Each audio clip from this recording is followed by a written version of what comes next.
Good morning mga kaibigan, mga kababayan, and hopefully lahat po tayo ay nasa mabuting kalagayan. Another day, and of course, another blessing, no, from the Lord. At hopefully lahat tayo ay nasa mabuting kalagayan. So, yung iba, no, nakakaranas ng matinding init. Well, the place where I live now it is raining. And I think the weather forecast for today here, it is going to be rainy almost the whole day. No, actually the rain started this morning, and it will last until this afternoon. Okay. Uh, may lumabas na survey na naman, ano, regarding the senatorial elections. So yung mga nagtatap, no, sa mga senatorial surveys. Medyo ano lang ako, no, curious. Kasi buong buhay ko, no, uh, the year when I started to vote, no, of course I was 18, and ilang taon na ako ngayon, hindi pa ako nakaranas na na-survey. And maraming mga tao sa social media naging actually usapan yan, no, mga tanungan, especially sa X, no, or former Twitter. Kayo ba, na-survey na kayo ng kahit na anong survey firm? At all of the thousand, no, that responded said negative, no. Wala pang na-survey sa kanila maski isa. And yet the survey firms, no, always come up, no, na meron silang na-survey, okay? Especially during this election or every election. At medyo nakakapagtaka lang kasi unang-una, no, yung mga candidates na hindi mo naman ini-expect na at hindi naman talaga karapat-dapat, no, base sa track record and of course sa kanilang mga karanasan, no, bilang mga dyan sa national elections sa senador, mambabatas. In fact, some of them, if not many of them, wala namang alam talaga, no, kung anong trabaho ng pagiging isang legislator.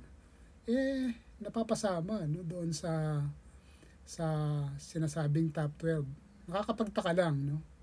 At yun nga, maraming mga tao na nagsasabi na hindi naman sila na-survey. Hindi pa sila nakaranas na na-survey patungkol dyan, no? But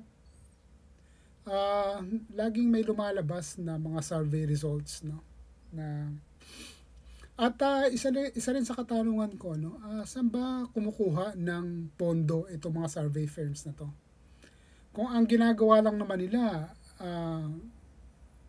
ay mag-survey, saan sila kumukuha ng pondo, no, to do that? Okay? Nakakapagtaka. At yung mga kandidato, no, na hindi mo naman ini-expect na magtatap sa mga surveys, lumalabas sa kanila, mga nagtatap.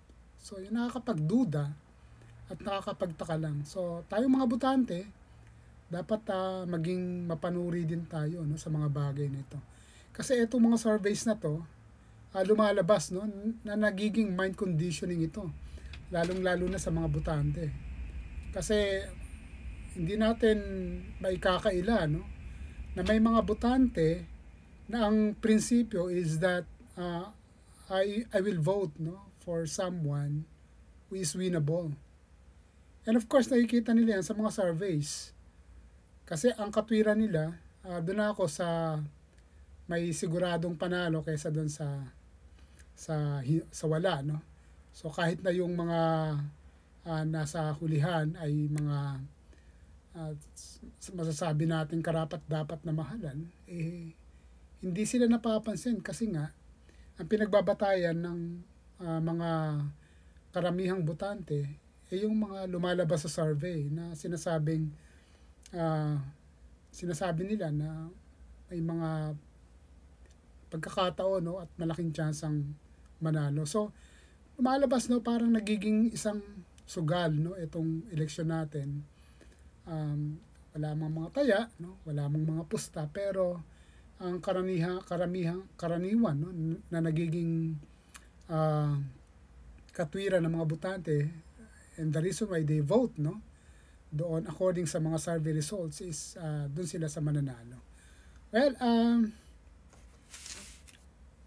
sana lang, no, magkaroon ng tawag dito ng mas maayos, no, na prinsipyo at pananaw, no, yung ating mga kababayan, yung ating mga botante. At huwag tayong bumase doon sa mga resulta ng mga survey, kundi maging mapanuri tayo sa mga kandidato na ayon sa track record nila ay karapat dapat sila, no, sa pwesto. Salamat.